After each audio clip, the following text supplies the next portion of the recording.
ሰላም ናይ ኣምላኽ ምሳኹም ይኹን ክቡራት ተኸታተልተይ ኣነ ኣምላኽ መስገን ሰላም ኣለኹ ስኹምን ሰላም ክትኮኑ በዓልቲ ሙሉእ ተስፋይ ምሳኹም ዘለኹ ሓፍትኩም ዓይኖም እየ ንሎም ከዓ ከምዛ ትርእይዋ ቅልጥፍቲ ቅልውቅሉ ኣቢልና ንበልዓ መግቢ ጥብሲ ሒዘልኩም መፅእ ኣለኹ ብሓደ ሓቢርና ንጀምር ክሳብ መወዳእታ ትከታተሉን እውን ብክብሪ እየ ዝዕድመኩም ባርቡርኻተይ ኣብዚ ከም ስትሪኣኒ ዘለኽን ስጋ ኣብ ፍሪጅ ስለ ዝፀንሐ እዩ ቁሩብ ክስታይ ኮይኑ ዘሎ ናይ በጊዕ ስጋ ማለት እዩ ኣዳልየ ኣለኹ ከእቲ ብዝሒ ከም ናትኩም ዓቕን ትጥቀማ ድሓር እቲ ባዴለይ ኣርሲነ ዋላ ሓደ ኣይገበርኩን እቲ ስጋይ ጥራይ ኣብኡ ገይረዮ ዘለኹ ቁሩብ ማዮ ክስታይ ክሳብ ስቲ ዘብሎ ማለት እዩ ሕጂ ንዑ ከዓኒ ሓዊ ክሳብ ዝሃርመለይ ከም ስትሪኣን ዘለኽን እንዳኾስኩ ነቲ ማዮ ቁሩብ ክሳብ ዝኾነለይ ከህሩመይ ሓዊ ማለት እዩ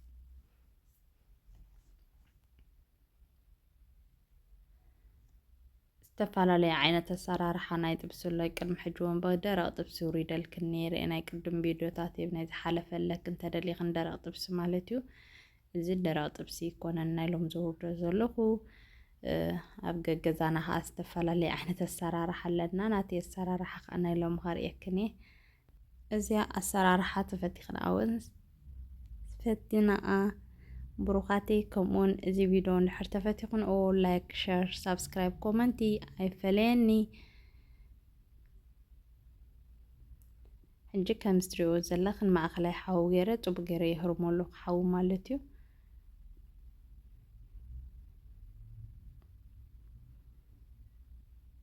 ቀላል ዝኾነ ጥብስ ኣቢልና ዝኾነ ሰብ ክሰርሓ ዝኽእል እያ ከባድ እውን ኣይኮነትን ንመዝኽኻር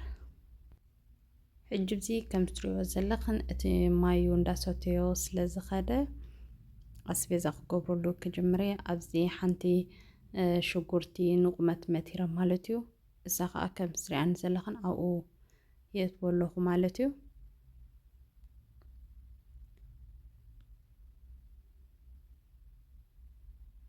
ሕጂ ነቲ ሽጉርተይ ከዓ ምስቲ ስጋይ ፅቡቅ ገይረ ክቆልዎ እየ ከምኡውን እቲ ስጋ ብዙሕ ተዘይደንግናዮ ተመራፂ እዩ እዝናተይ እኳ ናይ በጊዕ ስለ ዝኾነ ብዙሕ ሓዊ እውን ኣየድልዮን እዩ ዛስዋየ ቀልጢፈ ክስታይ ገይረዮ ግን ዝኾነ ስጋ እንድሕር ብዙሕ ተደንጊናዮ ይፍንትር ከምዚ ይፍንትር ዝበሃል መስለኒ ተሪር ዝኸውን ስለዚ ከይተረና ቀልጢፍና ቅልውቅሉ ተብልና ይሓይሽ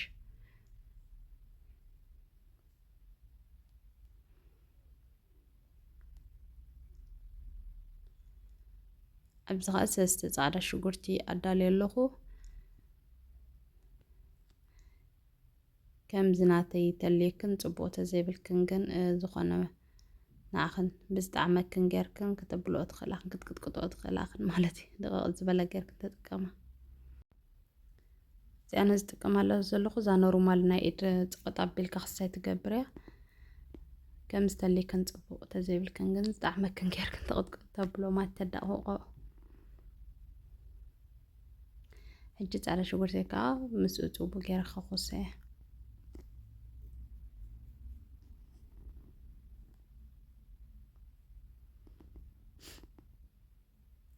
ኣብዚ እውን ከምኡ ሓንቲ ኮሚደረ ንቑመት መቲረ ተጠቒመ ኣለኹ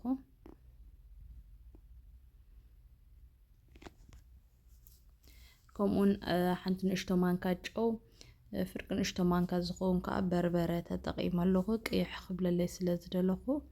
ኣነ ናይ ሎም ዘዳልዎ ዘለኹ ቀይሕ ጥብሲ ዘስዋይ ካብ ቁሩብ በርበረ ተጠቒመ ማለት እዩ ፃዕዳ ተደሊኽን በርበረ ኣይትጠቐማእኽን ሕጂ ንዕኡ ከዓ ኩሉ ብሓደ የኹሶ ኣለኹ ማለት እዩ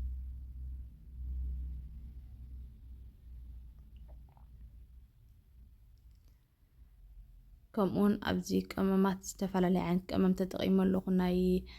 ዘዳለኽዎ ስለ ዝነበረኒ ማለት እዩ ንዓኸን እቲ ንዓኸን ዝጥዕመክን ቀመማት ትጥቀማ ማለት እዩ ኣነ ግን ፀሊም በርበረ ኣዝማሪኖ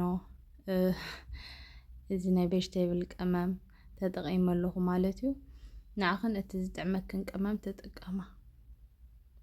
እቲ ዝሰማዓክን ማለት እዩ ኣነ ሕጂ ብዙሕ ሰብ ዝተጠቐመሉ ክጥቀም ኣይክእልን እየ ምክንያቱ ንዓይ ስለ ዘይሰማማዓኒ ማለት እዩ ንስኹም ከ ከምኡ ዝተሰማማዓክን ትጥቀማ ሕጂ ብዚ እቲ ዘይተኣኒ ተጠቒምኩን ከም ትዝረኣኽናኒ ኣብዚ ግን ሓደ ማንካን ፈረቓን ዝኸውን ማለት እዩ ናይ ጣውላ ማንካ ጠስኒ ተጠቒመ ኣለኹ ሕጂ ንዑ ካ ጽቡቕ ጌራ ከኹሰያ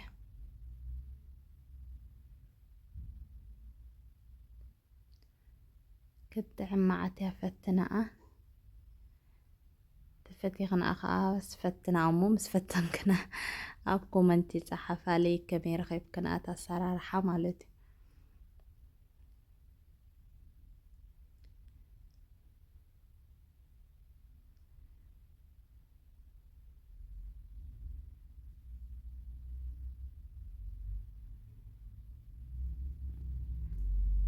ሕጂ ከም ስትሪዮ ዘለኹን እቲ ስቤዛን እቲ ስጋን ኩሉ እንዳተዋሃሃደለ እዩ ድኸይድ ደሎ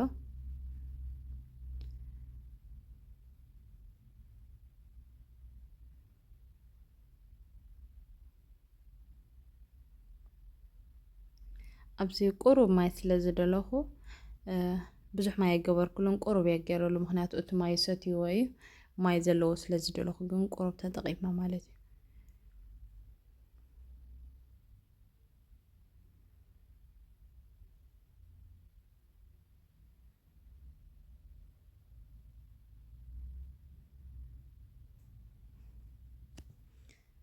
እቲ ማይ ቁሩብ ምስቲ ስጋ ብዝወሃሃደለይ ሓዊ ክህሩመ እየ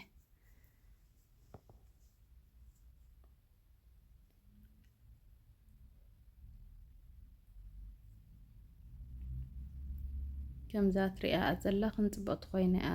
በሲላ ሃለይ ሕጂ ብዚ ከዓ ጉዕ ማለት እዩ ክልተ ጉዕ ፍሪ ዝበለ ገይረን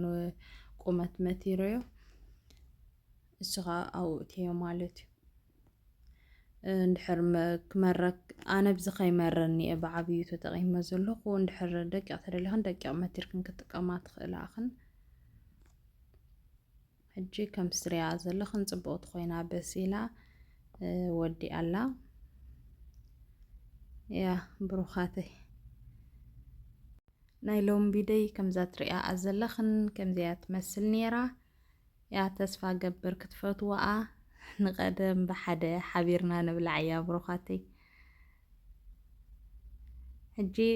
ኦልሬዲ ናብ ምብላዕ እያ ስለ ዝተወድአት ከምዚኣ ገይረ ኣዳልየ ኣለኹ ንቐደም ኢለ የረሳዕኹምን ባሩ ብሩኻተይ ኣብ ቀጻሊ ብኻልእ ቪድዮ ክሳብ ዝምለሰኩም ሰሰናዩ ተፈቲኽን ኣሸር በላ